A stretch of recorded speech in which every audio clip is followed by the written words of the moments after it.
কোথাও যাওয়ার সময় যখন এরকম ঝপঝপ করে বৃষ্টি নামে তখন কেমন লাগে বলো। সকাল সকাল উঠে সমস্ত কাজকর্ম কমপ্লিট করে রেডি হয়ে নিয়েছিলাম যে একটু বাপের বাড়ি যাব, আর তখনই কিন্তু এরকম ঝমঝম করে বৃষ্টি নামলো। তো চলো ভিডিওটা প্রথম থেকে শুরু করা যাক। সো হ্যালো এভরিওয়ান, কেমন আছো তোমরা সকলে? আশা করছি সকলে ভীষণ ভালো আছো, সুস্থ আছো। আমরাও কিন্তু বেশ ভালো আছি। আমার নতুন আরও একটা ব্লগে তোমাদের অনেক অনেক ওয়েলকাম। প্রতিদিন তো একটা অগোছালো ঘর নিয়ে তোমাদের সাথে ভিডিওটা শুরু করি, তবে আজ কিন্তু আমি ঘরটার সব গুছিয়ে দিয়ে তারপর ভিডিওটা শুরু করলাম। আর আজকে বাইরেও কিন্তু ভীষণ সুন্দর রোদ উঠেছে। তো সামনের ঘরটা গুছিয়ে নিয়েছিলাম, তবে আমার ঘরটা ফ্রেশ করা হয়নি, কারণ ওরা দুজন তখনও ঘুমোচ্ছিল। দেখো মুখ টুক দিয়ে ফ্রেশ হয়ে এখানে আমি দুটো থানকুনি পাতা খেয়ে নিলাম, আর এখানে কিন্তু অনেকটা পরিমাণে জল খেয়ে নিলাম। ভাবছি নিজেকে এবার একটু প্যাম্পার করব।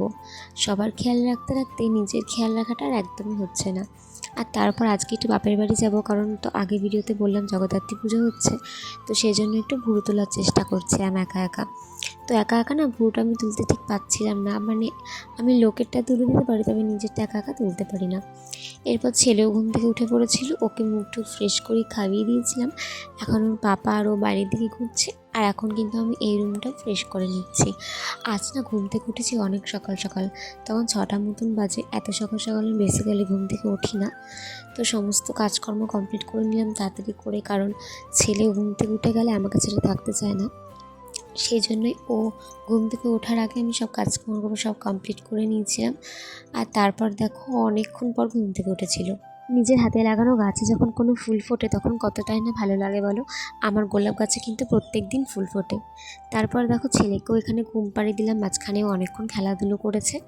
আর তারপর কিন্তু আমি এখানে ব্যাগগুলো সব গুছিয়ে নিলাম। ব্যাগ গোছানোর পরে কিন্তু আমিও এখানে রেডি হয়ে গেলাম। তার আগে কিন্তু ছেলেকে স্নান করিয়েছি, খাইয়েছি, আমিও খেলাম, স্নান করলাম, আর তারপর রেডি হলাম। আর এদিকে দেখো কেমন বৃষ্টি নামা শুরু হলো। আমি ভাবছিলাম যে বৃষ্টি আসতে পারে, কারণ আকাশটা একটু মেঘ করেছিল, মানে যা ভাবলাম তাই হলো। দেখো ঝপঝপ করে বৃষ্টি পড়ছে। আর এদিকে আমার ছেলে দেখো খেলা করছে, একটা বল আছে, ওই বলটাকে নিয়ে দেখো সারাদিন খেলা করে। কোনো কোনো সময় দেওয়ালের মধ্যে মারে, আর এখন দেখো খাটের মধ্যে মারছে আর খেলা করছে। সেই খাটের ওই মাথা থেকে এই মাথা পর্যন্ত হাঁটতে হাঁটতে চলে এলো। আর তারপর দেখো বৃষ্টি কমার পর আমরা বেরিয়ে দিলাম। বৃষ্টি কমার পর দেখো কেমন রোদ উঠেছে, কোনো মানে হয়? এই ঝমঝম করে বৃষ্টি হচ্ছে আর এই রোদ উঠছে। এরপর দেখো বাড়িতে চলে এলাম।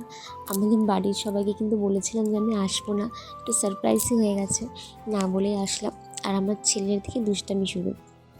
এরপর এখানে মা রান্না করেছিল, দুপুরের খাবার খেয়ে নিলাম। দুপুরে খাওয়ার পর কিন্তু আমরা বিকেলবেলা একটু ঘুরছিলাম সবাই মিলে। এরপর কিন্তু আমার সোনারও সন্ধ্যে খাবার খাওয়ার টাইম হয়ে গিয়েছিল, আর খাবার খাবে না বলে দেখো কোথায় গিয়ে বসে রয়েছে। এরপর মা বললো একটু সন্ধ্যেটা দিয়ে দিই, সেই জন্য সন্ধ্যেটা দিয়ে দিলাম।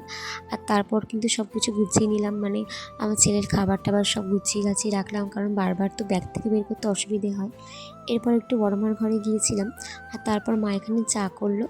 তো চাটা কিন্তু ভীষণ ভালো হয়েছিল, আদা দিয়ে চা করেছিল, লিকার চা, খেতে কিন্তু দারুণ লাগছিল। এবার রুটি করে নিয়েছিল, কারণ সোনাকে রাত্রেবেলাতে রুটি আর দুধ খাওয়াই, তো ওকে রুটি দুধ খাওয়িয়ে নিলাম। আর এখন কিন্তু আমরা যাচ্ছি হচ্ছে পুজো মণ্ডপে ঠাকুর দেখতে। আমি ভেবেছিলাম যে সোনার না একটু ঠান্ডা লাগবে, সেই জন্য রুমাল টুপি পরিয়ে দিয়েছিলাম আর মোটা একটা জামা পরেছিলাম।